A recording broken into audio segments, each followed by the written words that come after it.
Why nothing ever made sense. Before you knew the word narcissist, you knew the feeling. That hollow, disorienting moment when you realized something was wrong, but you couldn't explain what. The moment when your body felt tense even during calm conversations. When you replayed interactions over and over, convinced there must be a detail you missed, a tone you misunderstood, a rule you somehow broke without being told. Nothing ever made sense, and that was the most terrifying part. You weren't dealing with ordinary conflict. This wasn't two people misunderstanding each other. This was something far more destabilizing, a relationship where the facts kept changing, where yesterday's closeness didn't protect you from today's cruelty, where love felt real one moment and completely absent the next. And yet, if someone had asked you what was wrong back then, you probably would have struggled to answer. Because how do you explain that someone can hold you like you matter, look into your eyes like you're the center of their world, and then, without warning, treat you as if you're invisible, annoying, or disposable? How do you explain that the same person who once told you, "I've never felt this way about anyone," could later say, "You're too sensitive," with a straight face? That kind of contradiction doesn't just hurt, it fractures your sense of reality. Most people think heartbreak comes from loss. But for those who've been close to a narcissist, the real damage comes from confusion. From living inside a relationship where cause and effect don't line up, where accountability disappears, where kindness is unpredictable, where your emotional instincts, normally reliable, suddenly feel useless. You start asking questions that don't have answers. Why does everything feel fine when I stay quiet but fall apart when I speak up? Why do they seem so loving in public but so cold in private? Why do I feel guilty for being hurt? Why do I feel like I'm always explaining myself but never understood? At some point, the questions turn inward. What's wrong with me? Why can't I let this go? Why am I so affected? Why can't I just be stronger? And this is where many people get stuck for years, sometimes decades, not because they're weak, but because they're trying to solve the wrong problem. You are trying to understand someone who does not experience relationships the way you do. Narcissistic dynamics don't follow the emotional laws most people live by. They don't revolve around mutual care, shared responsibility, or emotional repair. They revolve around need, control, image, and validation. When those things are present, the relationship feels smooth, even intoxicating. When they're threatened, everything changes, sometimes instantly. That's why the shifts feel so jarring. There's no gradual decline, no clear turning point, just a series of emotional resets that leave you constantly off balance. One day you feel chosen, the next you feel tolerated, then ignored, then pulled back in just enough to keep you hoping. And hope is powerful. Hope makes you doubt your instincts. Hope makes you reinterpret red flags as misunderstandings. Hope convinces you that the loving moments are the real ones, and the pain is temporary, situational, fixable. So you try harder. You explain better. You minimize your needs. You become more patient, more understanding, more forgiving than you've ever been with anyone else.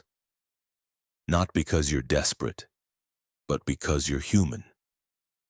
Because your nervous system remembers the closeness. Because your heart remembers the warmth. Because part of you believes that if something felt that real, it must have meant something. What no one tells you early on is this: narcissistic relationships don't collapse all at once. They unravel your self-trust thread by thread. You don't wake up one day knowing you're being emotionally harmed. You wake up knowing you're tired, confused, hyper-aware of moods, careful with words, afraid of conflict, but also afraid of silence. You become someone who feels deeply but questions their own feelings at the same time. And that contradiction, feeling intensely while doubting yourself, is not an accident. It's the result of living in an emotional environment where clarity is never allowed to settle. This is why nothing ever made sense. Not because you weren't paying attention, not because you weren't smart enough, not because you loved too much, but because you were trying to make sense of behavior that was never rooted in mutual emotional reality. This video, and the ones that follow, are not about diagnosing someone else. They're about restoring you, your clarity, your language, your ability to trust what you feel again. If you've ever thought, "I feel crazy, but I don't think I am," you're in the right place. If you've ever said, "If only I could explain this to someone," you're not alone.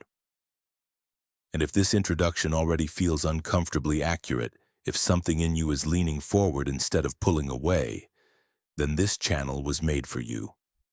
Before we go any further, take a second to subscribe.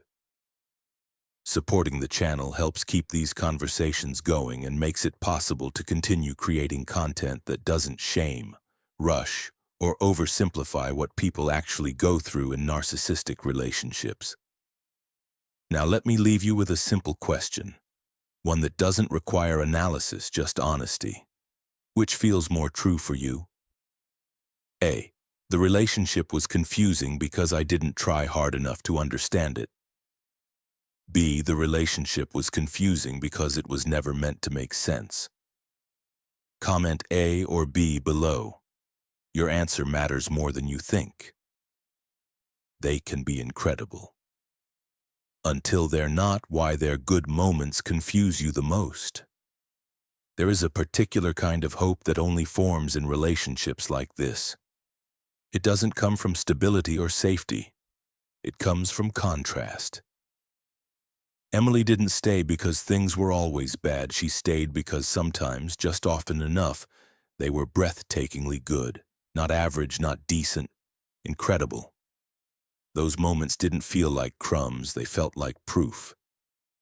Proof that what she was experiencing couldn't possibly be as harmful as it sometimes felt. Proof that the pain must be temporary. Proof that she hadn't made the whole thing up in her head. When he was good, he was magnetic, fully present, curious about her thoughts, gentle in ways that made her soften without realizing it. He remembered details she forgot she'd shared. He spoke about the future with conviction, as if it already existed and she was safely inside it. In those moments, Emily felt chosen, not tolerated, not convenient, but chosen. And that feeling mattered deeply. Because when someone can see you like that, when they can mirror your depth, your humor, your longing, it reaches places inside you that aren't easily touched. It creates a bond that feels intimate, rare, and meaningful. That's why those moments stay with you long after the rest of the relationship begins to unravel. They don't fade, they echo. What makes this dynamic so confusing is not that the good moments aren't real. They are. The laughter is real. The warmth is real. The connection feels real in your body. The problem is not fabrication. The problem is context. Those incredible moments are not the foundation of the relationship. They are conditional expressions of it. They appear when nothing is being asked, when there is no emotional tension, when there is no need for accountability, repair, or vulnerability on their part, when the relationship is flowing in one direction, toward them. In those moments, they don't feel threatened, they don't feel exposed, they don't feel challenged, and so they can afford to be generous, attentive, loving. But something subtle begins to happen inside you without your permission. You start organizing your behavior around preserving that version of them. You notice that the more agreeable you are, the smoother things feel. The less you ask for, the more present they become. The faster you forgive, the quicker the warmth returns. Over time, this teaches you something dangerous.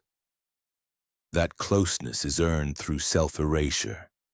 You don't consciously decide this. It's a nervous system response. You are responding to reward and withdrawal, learning how to keep the connection alive. And because the reward feels so good, because it brings relief, hope, and intimacy. You become invested in maintaining the conditions that produce it. This is where many people misunderstand themselves. They think they're staying because they're weak or afraid or too attached. But what they're really responding to is intermittent reinforcement, a pattern that bonds people more tightly than consistency ever could. Unpredictable affection doesn't just confuse the mind, it hooks the nervous system. Emily would tell herself, "If I can just get back to that version of us, everything will be okay." And she meant it. She wasn't lying to herself. She was chasing something she had already experienced, something that felt possible because it had happened before. But here's the quiet truth most people don't want to face. Consistency is the measure of love, not intensity. Anyone can be wonderful when circumstances are perfect. Love shows itself when they aren't. When Emily began to need more clarity, reassurance, emotional safety, that incredible version of him started to fade. Not all at once, not dramatically. Just enough to make her question herself. Suddenly she was overthinking. Suddenly she was making things complicated. Suddenly the warmth she once felt became something she had to earn back. And the more she tried, the more elusive it became. This is the moment where people often turn against themselves. They assume they're asking for too much because they remember how good it once felt. They assume the problem must be timing, stress, or miscommunication, because surely someone capable of that level of connection wouldn't intentionally cause harm. But narcissistic dynamics don't collapse because love disappears. They collapse because love was never mutual in the way you assumed. The good moments were not a preview of what the relationship could become. They were a reflection of what it looked like when everything revolved around one person's comfort. That doesn't mean those moments were fake. It means they were incomplete. Emily eventually realized something that changed everything, not all at once, but slowly, painfully. The moments that felt incredible always happened when she was accommodating, flexible, emotionally self-sufficient, and quiet about her needs. The moments that felt painful always happened when she was honest. That pattern wasn't coincidence. It was information. A relationship where closeness depends on your silence is not intimacy. It's compliance disguised as connection. This realization is devastating because it forces you to grieve two things at once: the person you thought you were with, and the future you imagined based on who they sometimes seem to be. You don't just lose them. You lose the version of yourself who believed in the good moments without fear. That's why leaving, or even emotionally detaching, feels so difficult. You're not just letting go of a person, you're letting go of a story, a possibility. A version of love that felt extraordinary when it appeared. But here is the grounding truth that brings many people back to themselves. A healthy relationship does not require you to earn emotional safety. Love does not flicker on and off based on how easy you are to be with. It does not punish honesty. It does not retreat when you step forward. The incredible moments in narcissistic relationships are not lies, but they are not promises either. They are glimpses of what someone can offer when nothing is demanded of them. And that is not the same as partnership. If you've been holding on because of who they were when things were good, it's worth asking yourself a gentler, braver question. Who were you becoming in order to keep those moments alive? The answer to that question is often where healing begins. Your empathy becomes the weapon used against you. Why being kind makes things worse, not better. Emily used to believe empathy was her greatest strength. She was the person people came to when they needed to be understood, not fixed. She listened without interrupting. She looked past behavior and tried to see the pain underneath it. She believed that if you understood why someone acted the way they did, You could meet them with compassion instead of judgment. That belief had shaped her friendships, her family relationships, even the way she moved through the world. It never occurred to her that this same quality could be turned against her. At first, her empathy felt like the reason the relationship worked. He opened up to her early, stories about a difficult childhood, about being misunderstood, about people who had abandoned him when he needed them most. He spoke with just enough vulnerability to make her lean in. Not dramatic, not theatrical. Just quiet admissions that made her feel special for being trusted. "You're the only one who really gets me," he told her once. Emily didn't hear that as a warning. She heard it as intimacy. So when conflicts began, empathy stepped in before anger ever could. When he dismissed her feelings, she told herself he didn't mean to. When he crossed a boundary, she reminded herself of everything he'd been through. When he hurt her and then shut down, she stayed calm, patient, understanding. Because she didn't want to be another person who gave up on him. This is how empathy quietly changes shape in narcissistic relationships. It stops being a bridge between two people and becomes a one-way street. Every time Emily felt hurt, her instinct was to zoom out and contextualize his behavior. Was he stressed? Was he overwhelmed? Was something deeper being triggered? She asked these questions automatically, not because he asked her to, but because that's how her mind worked. Understanding felt like love. Patience felt like loyalty. What she didn't notice at first was that her empathy was never met with accountability. When she tried to explain her pain, he didn't respond with curiosity. He responded with defensiveness, irritation, or subtle guilt-inducing remarks. "You know how hard things have been for me. I thought you of all people would understand. I can't believe you're making this about you right now." Each sentence landed softly, but the impact was cumulative. Slowly, the focus shifted. The conversation was no longer about what he had done. It was about how her reaction made him feel. This is where empathy becomes a weapon. Not because you are wrong to have it, but because it is exploited by someone who feels entitled to it without offering it in return. Emily began to notice a pattern she couldn't quite name. The more compassion she showed, the less carefully he treated her. The more forgiving she was, the more room he seemed to take. The very quality that made her emotionally intelligent was being used as proof that she could handle more pain. In healthy relationships, empathy deepens connection. In narcissistic ones, it signals permission. Permission to cross another line. Permission to delay repair. Permission to expect forgiveness before change. Over time, Emily's empathy stopped flowing outward and started turning inward in destructive ways. She scrutinized herself constantly. Maybe she was asking for too much. Maybe she was being unfair. Maybe if she could just explain herself better, more gently, he would finally hear her. This is what moral confusion feels like. Narcissists often hijack the concept of goodness itself. They subtly redefine what it means to be kind, patient, or loving, until those values only apply in one direction. Being a good person starts to mean staying, forgiving, understanding, and absorbing harm quietly. Setting boundaries, expressing anger, or needing reassurance becomes evidence of your supposed flaws. Emily found herself apologizing for things she didn't do. For her tone, for her timing, for having feelings at all. She wasn't being coerced in obvious ways. There were no threats, no ultimatums, just an unspoken expectation that her empathy would stretch indefinitely.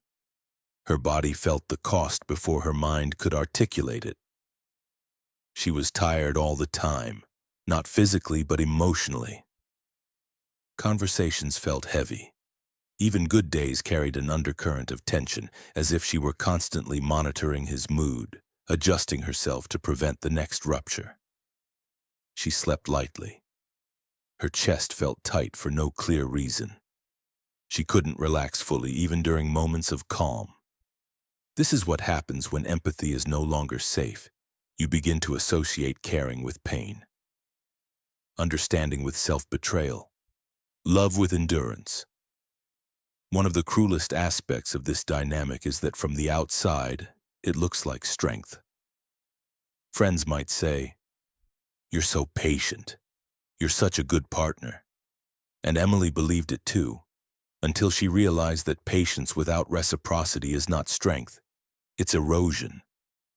She started to notice something else that unsettled her. When she was the one struggling, when she needed reassurance, softness, or care, her empathy was no longer enough to carry the relationship.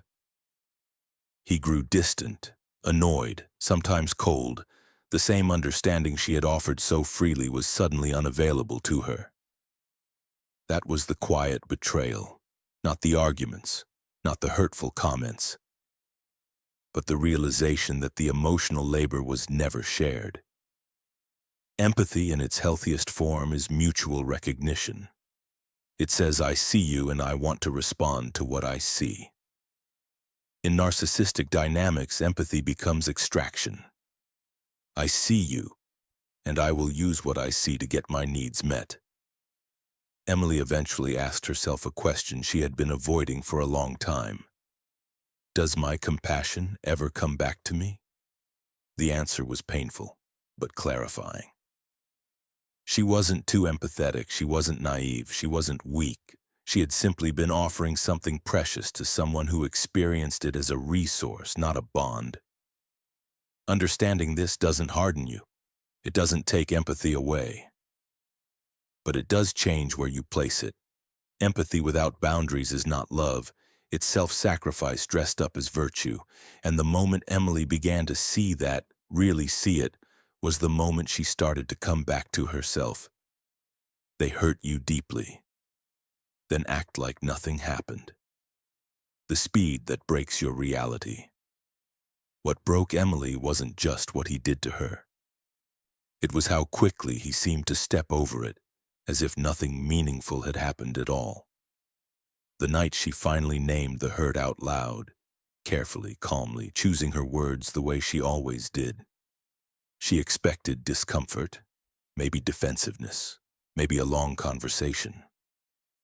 What she didn't expect was the speed with which he wanted to close the door on it. He listened just long enough to respond, not to understand. He sighed. He apologized in a way that sounded complete, finished, sealed, and then, almost immediately, he moved on.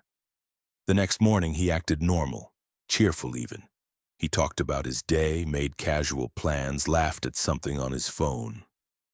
Meanwhile, Emily felt like she was bleeding internally, trying to comprehend how the emotional ground could be so uneven between two people who were supposed to be sharing the same relationship. That mismatch was devastating.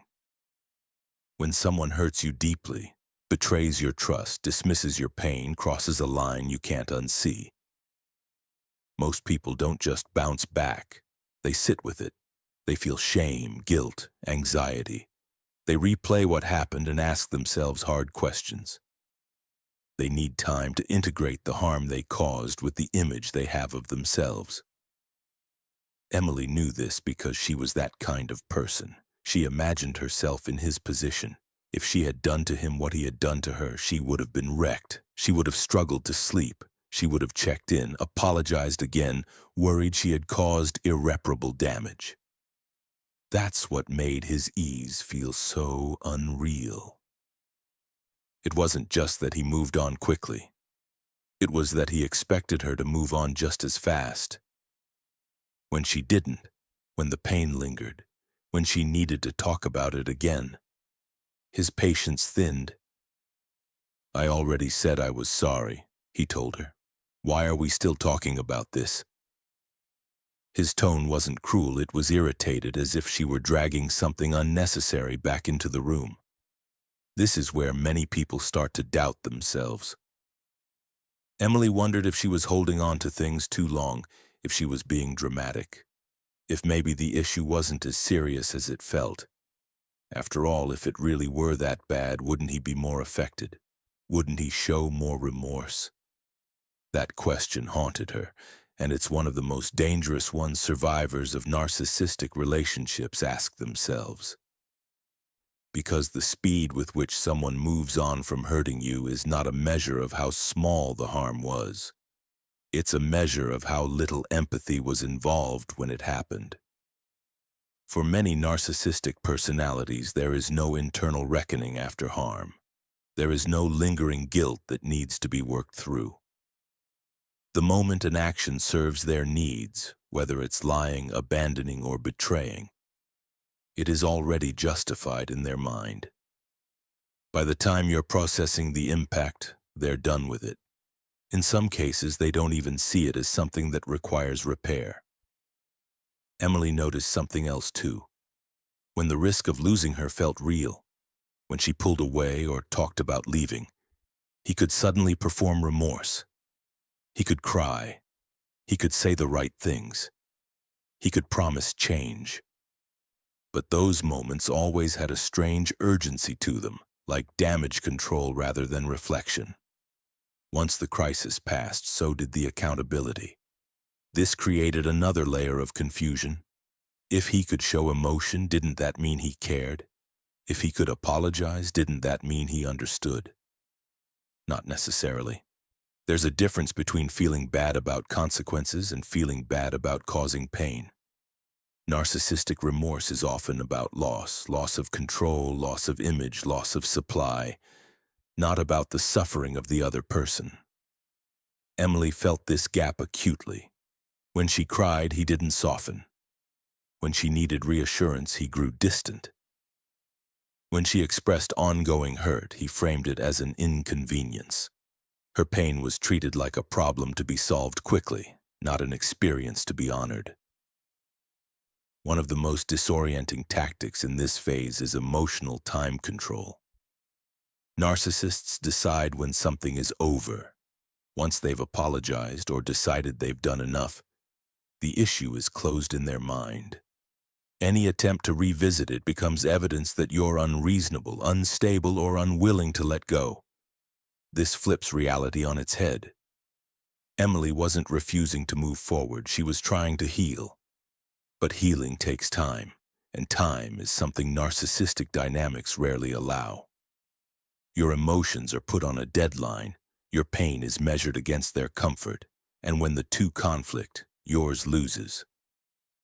There is also a quieter form of gaslighting that happens here, one that doesn't involve denying facts but eroding emotional truth. Their calmness becomes an argument, their normalcy becomes a dismissal. You begin to think, if they're fine, maybe I should be too. But your nervous system tells a different story. Emily felt it in her body, the heaviness in her chest, the tightness in her throat, the sense that something unresolved was pressing against her from the inside. She tried to suppress it, to match his pace, to be easy again. But unresolved pain doesn't disappear just because someone else is ready to move on. It waits. What made this dynamic especially cruel was that it trained Emily to abandon herself. Each time she ignored her own feelings to keep the peace, she learned that her inner world was less important than the relationship's appearance.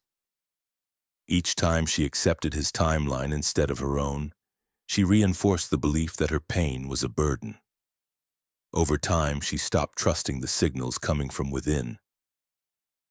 She relied on his reactions to gauge whether something was valid. If he wasn't upset, it must not matter.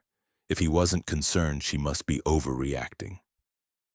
This is how people lose their sense of reality, not all at once, but gradually through repeated emotional invalidation. The turning point for Emily didn't come from another argument. It came from a quiet realization. The absence of empathy after harm was not accidental.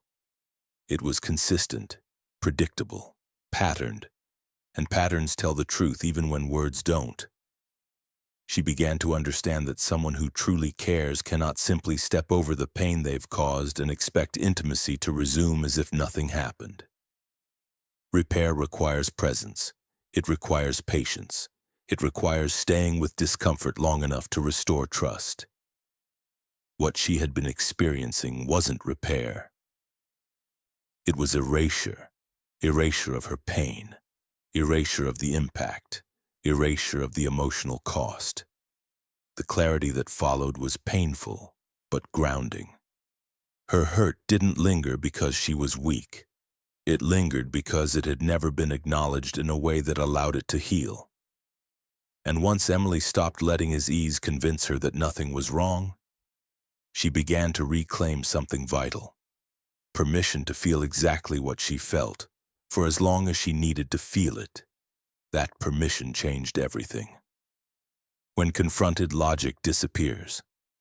The wild excuses that leave you defending yourself. The moment Emily finally confronted him, she expected resistance, but she did not expect reality itself to start bending. She didn't raise her voice. She didn't accuse. She came prepared with clarity, not emotion. She named specific moments, specific words, specific behaviors. She thought that if she stayed calm and factual, the conversation would stay grounded in truth. That was her mistake. Because when you confront a narcissist, logic doesn't just fail, it vanishes. At first, his response sounded almost reasonable. A sigh, a shake of the head, a pause long enough to seem thoughtful. Then came the shift. The conversation quietly slid off the original topic and landed somewhere else entirely. Why was she bringing this up now? Why was her timing always so bad? Why was she so focused on the negative instead of everything he'd done for her? Within minutes, Emily felt something familiar tightening in her chest. She wasn't discussing what had happened anymore. She was defending her right to discuss it. This is how confrontation becomes a maze. Narcissists do not experience being confronted as an invitation to reflect. They experience it as an attack on their self-image. And when that image is threatened, the priority is not truth, it is escape. So the rules change, facts become flexible, context is rewritten, your emotional response becomes the problem, your memory becomes suspect. The original issue fades into the background as a new narrative takes over, one where they are misunderstood, unfairly judged, or even victimized. Emily noticed how quickly the ground shifted beneath her feet. One moment she was talking about something he had clearly done. The next, she was being asked why she was always so angry, why she couldn't let things go, why she was making such a big deal out of nothing. Nothing had been resolved, but somehow everything had become her fault. This is not accidental. It is a survival strategy. When narcissists are cornered by accountability, they don't argue to understand, they argue to destabilize. The goal is not to win the point. The goal is to exhaust you until you drop it. The explanations that follow often sound unbelievable in hindsight. Excuses pile up, growing more complex with each layer. Contradictions are introduced without concern. Blame is flipped with astonishing speed. You may even find yourself being criticized for reacting to behavior that, moments earlier, you were confronting. Emily would later describe these conversations as feeling like stepping onto another planet. The rules of cause and effect no longer applied. Logic didn't build, it dissolved. And the more she tried to restore coherence, the more chaotic the conversation became. This creates a specific kind of mental fatigue. You start tracking multiple versions of the story at once. You try to remember what you said, what they said, what was acknowledged, what was denied. You wonder if you explained yourself clearly enough. You question whether you misunderstood something obvious. The cognitive load becomes overwhelming. Eventually, you give up, not because the issue is resolved, but because your nervous system can't take any more. This is where many people mistake the end of the argument for resolution. Emily noticed that after these conversations, he often seemed calm, even relieved. He would move on as if something had been settled. Meanwhile, she felt drained, confused, and unsettled, unable to articulate why, but deeply aware that nothing had actually been addressed. That calmness is part of the manipulation. When someone remains composed while you are distressed, it creates an illusion of authority. Their steadiness becomes evidence. Their tone becomes a verdict. You begin to think, if I'm this upset and they're not, maybe I'm the one overreacting. But calmness is not the same as clarity. One of the most damaging aspects of this dynamic is how it trains you to distrust your own reasoning. Each time logic collapses under confrontation, you learn that speaking up leads nowhere, that insisting on truth leads to confusion, that naming reality results in emotional punishment. Over time, you stop bringing things up, not because they no longer matter, but because the cost of confrontation feels too high. Emily began pre-editing her thoughts before they ever left her mouth. She softened language. She removed details. She abandoned entire concerns because she could already anticipate the outcome. Conversations became performances aimed at avoiding distortion rather than expressing truth. This is how self-censorship takes root. Another subtle tactic Emily noticed was how quickly he reframed her boundaries as character flaws. If she asked for honesty, she was controlling. If she asked for consistency, she was needy. If she asked for accountability, she was holding grudges. The behavior itself was never examined, only her response to it. This reframing is powerful because it turns your strength against you. Your desire for clarity becomes rigidity. Your emotional awareness becomes instability. Your memory becomes obsession. And once that narrative takes hold, you start policing yourself on their behalf. Emily caught herself thinking, I don't want to sound like I'm attacking him, even when she was simply stating facts. She worried about being fair to someone who had never worried about being fair to her. She adjusted her tone to protect someone who was actively distorting reality. That imbalance is not love. It is psychological dominance. There is a moment many survivors remember with painful clarity. The realization that no amount of evidence will ever be enough. You could have screenshots, dates, patterns, witnesses. It wouldn't matter, because the confrontation was never about the truth. It was about control. Once Emily understood this, something shifted. She stopped expecting logic to land where logic should. She stopped believing that clearer communication would fix something that thrived on confusion. She began to see that the breakdown wasn't in her explanation. It was in the system she was trying to reason with. This understanding doesn't come with relief at first. It comes with grief. Grief for the conversations that never happened, for the accountability that never arrived, for the emotional safety that should have followed honesty but never did. But it also brings something else: orientation. Emily began to trust the pattern instead of the argument. She noticed that every confrontation ended the same way: her depleted, him unchanged. She stopped trying to win clarity from someone who benefited from ambiguity. That was the beginning of her reclaiming her reality. When logic disappears during confrontation, it's not because you're failing to articulate yourself. It's because you're engaging with someone who cannot tolerate a reality where they are at fault. And once you see that clearly, you can stop asking the wrong questions. The problem was never that Emily didn't explain herself well enough. The problem was that truth was never the goal. When you're at your lowest, they're gone. The moment everything breaks. There is a belief many people carry quietly, even in the most unstable relationships. It's rarely spoken out loud, but it lives deep in the body, almost like a last line of defense against despair. At least if everything truly falls apart, they'll be there. Emily didn't realize how much she believed this until the moment she needed him most. Up until then, she had learned to survive the confusion, the emotional distance, the shifting ground. She told herself that every relationship had flaws, that stress changed people, that love wasn't perfect.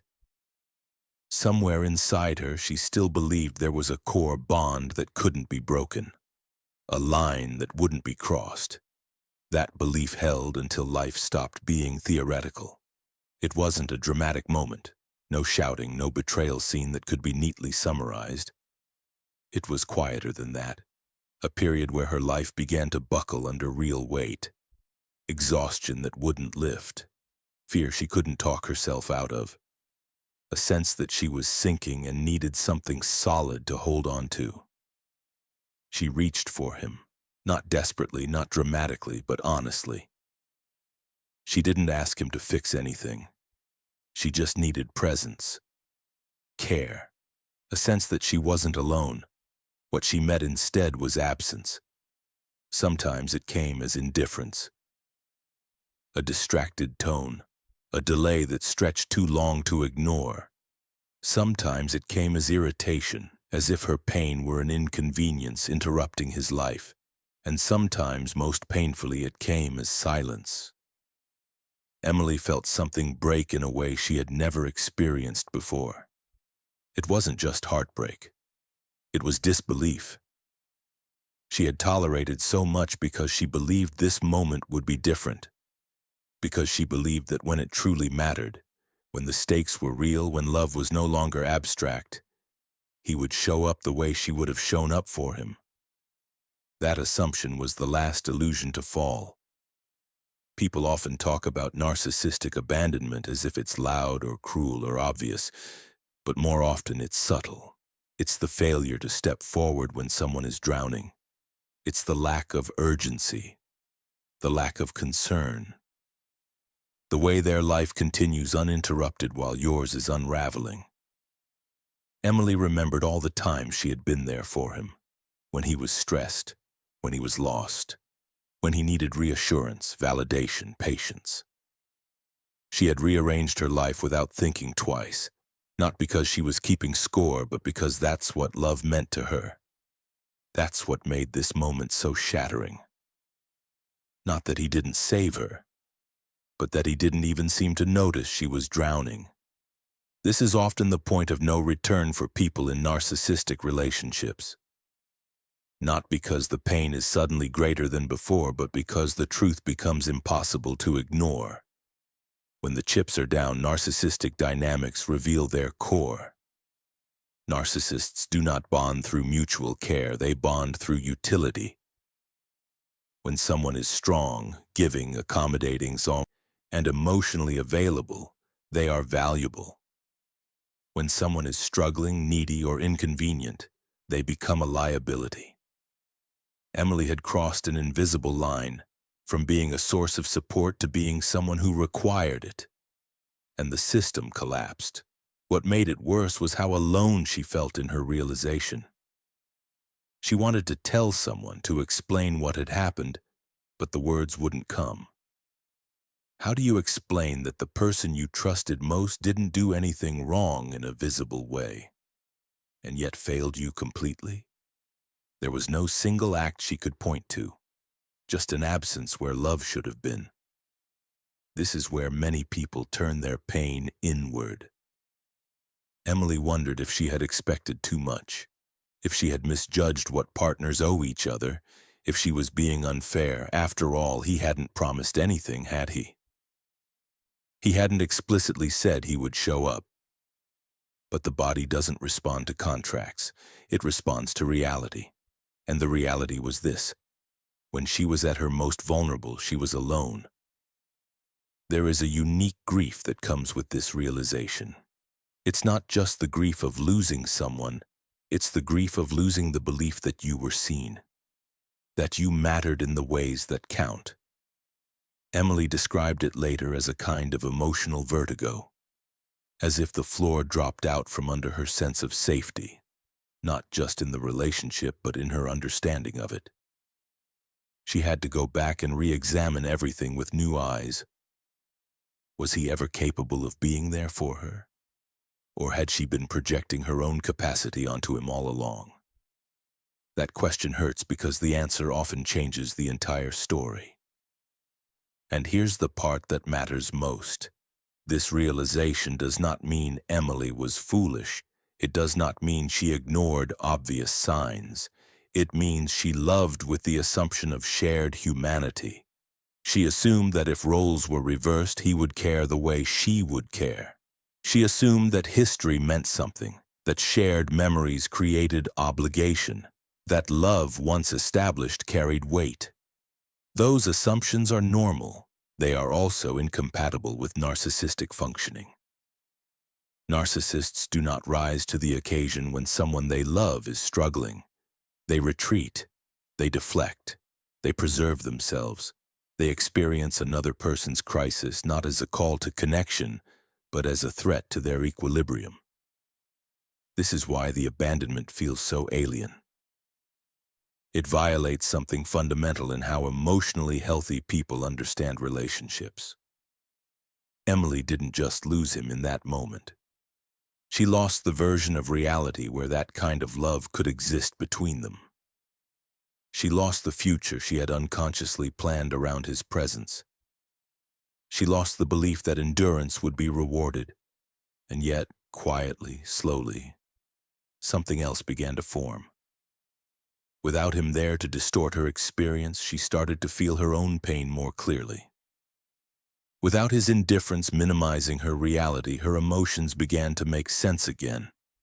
She could finally name what she had been carrying without immediately explaining it away. The absence hurt, but it also revealed something crucial. If someone can watch you fall apart and feel inconvenienced rather than concerned, they are not your safe place. That truth is devastating, but it is also grounding. Emily didn't heal overnight. There was no sudden empowerment arc, just grief, clarity, and the slow rebuilding of trust in herself. Trust that her needs were not excessive. Trust that wanting support was not weakness. Trust that love is not proven in moments of ease, but in moments of strain. The moment he didn't show up was the moment she stopped lying to herself about who he was capable of being. And as painful as that was, it was also the moment she began to step back toward her own life, one where love would not disappear the second she needed it most. They discard you like you never existed, and why that doesn't mean you meant nothing. The discard rarely arrives the way people expect it to.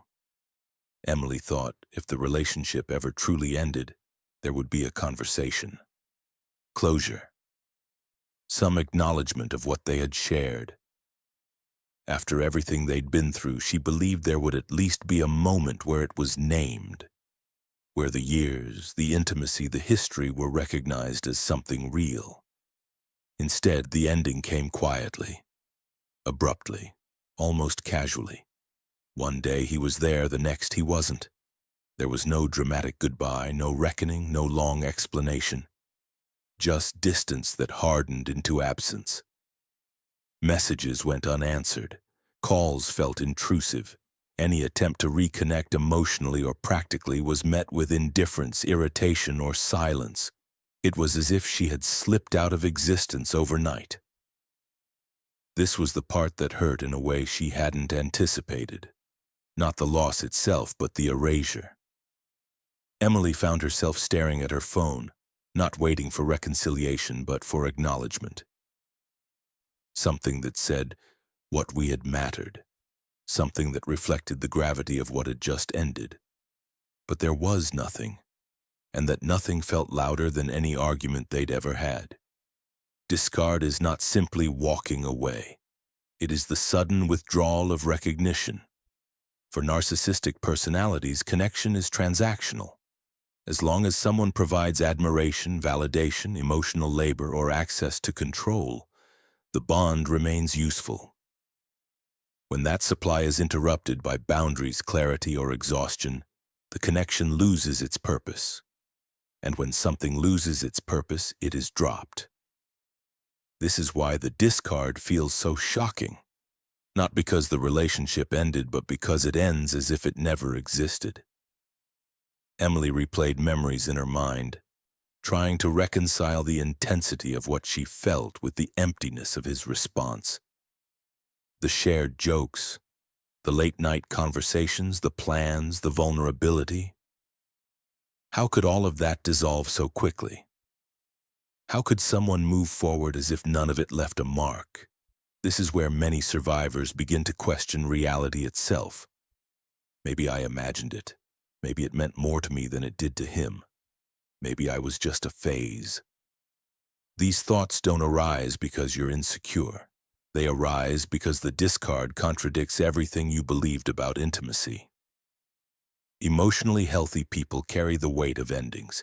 Even when they choose to leave, they feel the loss. They grieve, they reflect, they change. The narcissistic discard offers none of that. Instead, it delivers a final form of gaslighting, the suggestion that the relationship never held the significance you thought it did, that your investment was one-sided, that your pain is proof of imbalance rather than betrayal. Emily felt this deeply. She wasn't just grieving him, she was grieving her understanding of the relationship itself. The question wasn't, why did this end? It was any of it real? That question is devastating because it attacks the core of your self-trust. But here is the truth that often takes the longest to accept. The discard says nothing about your value and everything about their capacity. Narcissists do not end relationships based on emotional truth. They end them based on utility. Once someone no longer serves a function, once they stop complying, admiring, accommodating, the connection becomes unnecessary. That doesn't make you replaceable. It makes the bond conditional. Emily began to notice something painful but clarifying. He didn't leave because she mattered less. He left because she mattered differently. She was no longer a source of supply. She had become someone with boundaries, needs, and expectations. And in narcissistic dynamics, those qualities are deal breakers. What makes the discard especially cruel is how fast it happens. There is no tapering off, no gradual emotional withdrawal. One moment you are intimately connected, the next you are treated like an inconvenience. This abruptness leaves the nervous system in shock. The body struggles to catch up with the reality the mind hasn't yet processed. Emily described it as emotional whiplash, as if her heart was still living in yesterday while the relationship had already moved on without her. In the aftermath, many survivors feel compelled to chase answers, to reach out, to explain, to ask for clarity. This isn't weakness, it's an attempt to restore coherence. The human mind needs narrative, it needs endings to make sense. But the narcissistic discard offers no narrative, only silence, and silence can feel like punishment. Emily had to sit with the unbearable thought that she might never be validated by him, that there would be no moment where he admitted what she meant. No apology that matched the damage, no acknowledgement of the love she gave. This is where the deepest grief lives, not in missing the person, but in mourning the recognition you never received. Yet slowly, something unexpected began to emerge. Without him there to define the story, Emily began to reclaim it herself. Without his reactions shaping her understanding, she started to see the relationship more clearly. The discard, as brutal as it was, removed the last thread tying her to illusion. She began to understand that love doesn't vanish overnight when it's mutual. It doesn't erase people. It doesn't move on as if nothing happened. Her pain was not evidence that she loved too much. It was evidence that she loved genuinely. That distinction mattered. Emily's love was real because it lingered, because it grieved, because it left a mark. The fact that he could discard her so easily did not invalidate that love. It revealed that it had been experienced asymmetrically. This realization is both heartbreaking and freeing. Heartbreaking because it means the relationship was never what you hoped it was. Freeing because it means the capacity to love deeply still belongs to you. It was never taken. It was never wasted. The discard may make you feel disposable, but it does not define you as such. It simply exposes a system where people are valued for what they provide, not who they are. And once you see that, the question shifts, not, why wasn't I enough? But why did I accept a relationship where I had to be useful to be kept? That question doesn't have an immediate answer, but it opens the door to something better. Emily didn't heal quickly. She didn't suddenly feel empowered or grateful for the ending. There was anger, sadness, long stretches of emptiness. But beneath all of it, there was something steady beginning to return. Herself, her instincts, her memory, her right to define her own experience. The discard was the final wound, but it was also the final lie. What ended wasn't a great love that failed. It was a conditional attachment that could not survive her becoming whole. And while that truth hurts, it also carries a quiet promise. The kind of love that doesn't disappear when it's no longer convenient still exists. It just wasn't here. Conclusion. You were never broken. You were in a system that couldn't love you back. There is a quiet moment that comes after everything has been stripped away. After the confusion, after the shock, after the realization that the story you were living in was not the story you thought it was. It is not dramatic. It is not empowering in the way people like to describe healing.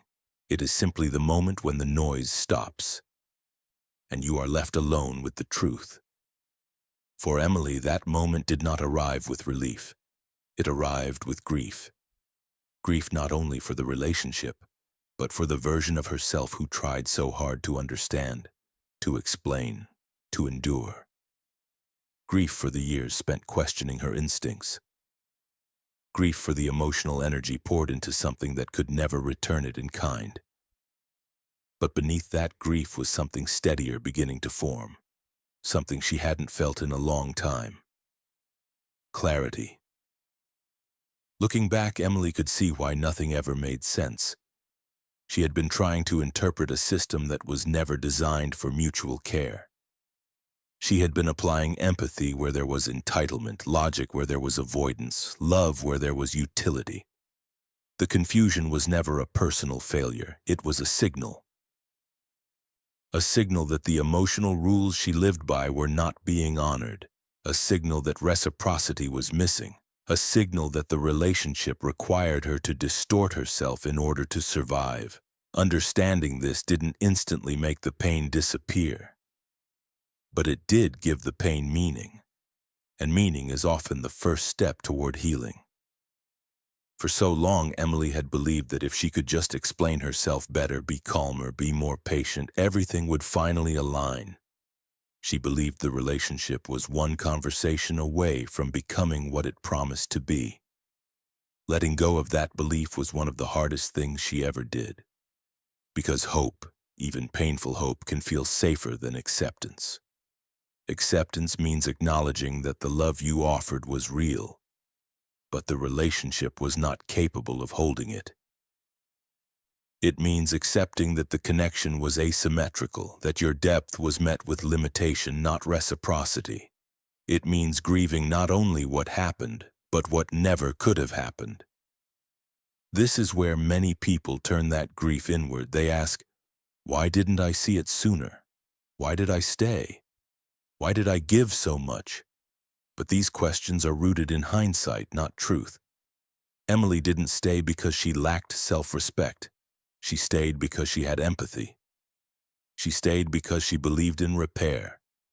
She stayed because she assumed shared humanity. Those are not flaws.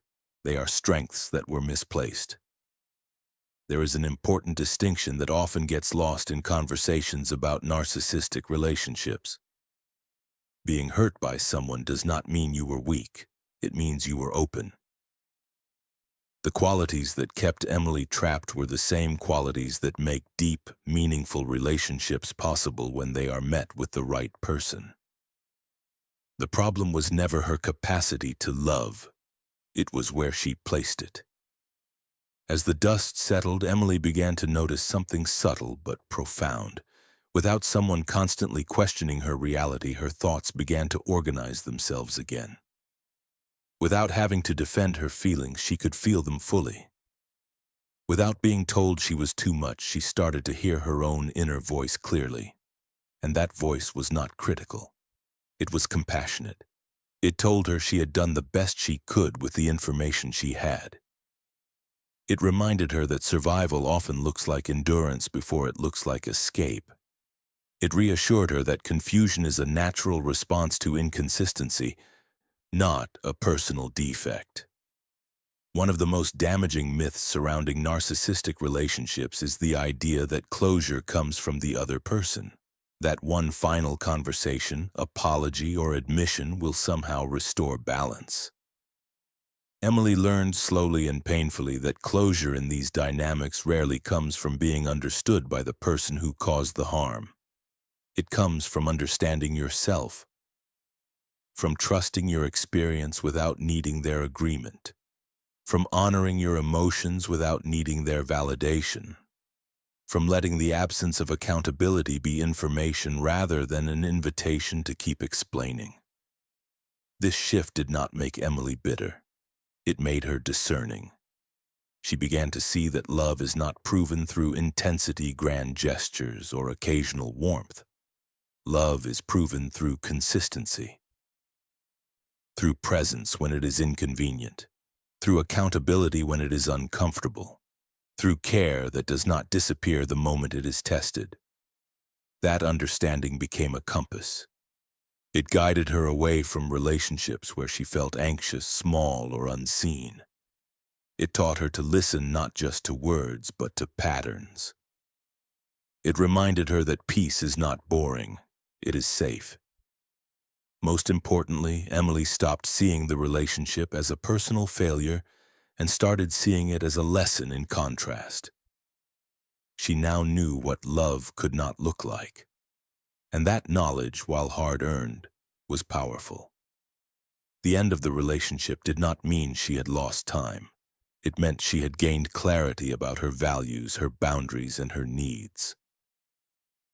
It meant she had learned how deeply she could love and how important it was to offer that love to someone capable of receiving it. Healing did not arrive all at once. There were days she missed him. Not the reality of him, but the illusion. There were days she questioned herself again. There were moments when old habits resurfaced, but each time she came back to the same truth. Love should not require self-abandonment. You are not meant to earn emotional safety. You are not meant to convince someone to care. You are not meant to shrink so that a relationship can survive. If you have walked a path similar to Emily's, there is nothing wrong with you. The confusion you felt was not a weakness. It was the natural response of a healthy nervous system trying to make sense of an unhealthy dynamic. You were not broken. You were in a system that could not love you back. And systems like that always collapse eventually, not because you failed, but because they are unsustainable. The end of this story is not about triumph. It is about reclamation, reclaiming your intuition, reclaiming your emotional truth, reclaiming the parts of yourself that learn to stay quiet in order to be loved. It is never too late to do that, not at any age, not after any amount of time, not after any version of heartbreak. As long as you are still breathing, you are still capable of building something different, something grounded, mutual, and real. The confusion that once haunted you doesn't define you. It was simply the signal that led you back to yourself. Emily's story is not about one relationship. It is about what happens when a deeply empathetic person tries to survive inside a system that does not operate on empathy at all. At the beginning, Emily believed what many people believe when love first feels intense. That connection equals safety, that closeness equals care, that shared moments naturally create responsibility. She trusted the warmth when it appeared. She trusted the words. She trusted the future that was spoken into existence during the good moments. And when things didn't make sense, she assumed the gap must be hers to bridge. So she explained. She waited. She forgave. She tried harder. What slowly unfolded was not a single betrayal, but a pattern. One that trained her to doubt her instincts, to minimize her pain, and to carry emotional weight that was never meant to be hers alone. The relationship didn't break her all at once. It wore her down through inconsistency, through silence, through the quiet message that her needs mattered only when they didn't interfere. The most painful realization for Emily wasn't that the relationship ended. It was that it never functioned the way she thought it did. The love she offered was real, steady, and rooted in mutual care. The attachment she received in return was conditional, present when she was giving, absent when she needed. When she was confronted with excuses instead of accountability, she learned how logic could be bent. When her empathy was used against her, she learned how kindness can be exploited. When she was hurt and expected to move on immediately, she learned how the absence of guilt can feel like erasure. When she reached her lowest point and found herself alone, she learned the difference between imagined support and actual presence. And when she was discarded without acknowledgement, she learned how deeply asymmetrical the bond had always been. But here is the most important part of Emily's story. None of these realizations meant she was weak. They meant she was human. The confusion she experienced was not a flaw in her character. It was the natural response of a healthy emotional system trying to make sense of something fundamentally unhealthy. Her pain did not linger because she was dramatic. It lingered because it was never repaired. Her hope did not make her foolish. It made her loving. The lesson in Emily's story is not be less empathetic or love less deeply. The lesson is discernment. Love is not proven by intensity. It is proven by consistency. Care is not proven by words. It is proven by behavior under pressure. Connection is not proven by how close it feels at its peak, but by how safe it feels when things are hard. Applying this lesson to your own life begins with a shift in focus. Instead of asking, how do I get back to the good moments? Ask, who do I become in order to keep them? Instead of asking, well, why wasn't I enough? Ask, was this a system that could ever meet me where I stood?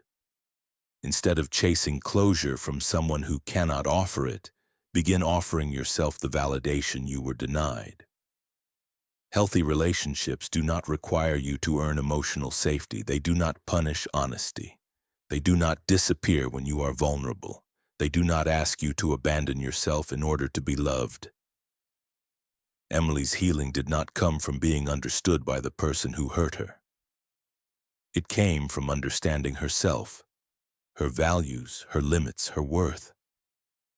And that path is available to anyone who recognizes pieces of themselves in her story. Before we close, here's a simple question for you. Which feels more true right now? A. I stayed because I believed love meant enduring confusion. I stayed because I didn't yet know what healthy love felt like. Comment A or B below. And beyond that, what part of Emily's story resonated with you the most? Was there a moment that felt uncomfortably familiar, or a realization that shifted something inside you? Share your thoughts in the comments so others reading can feel less alone in their experience. If this content helped you find clarity, language, or validation for something you've lived through, consider subscribing to the channel.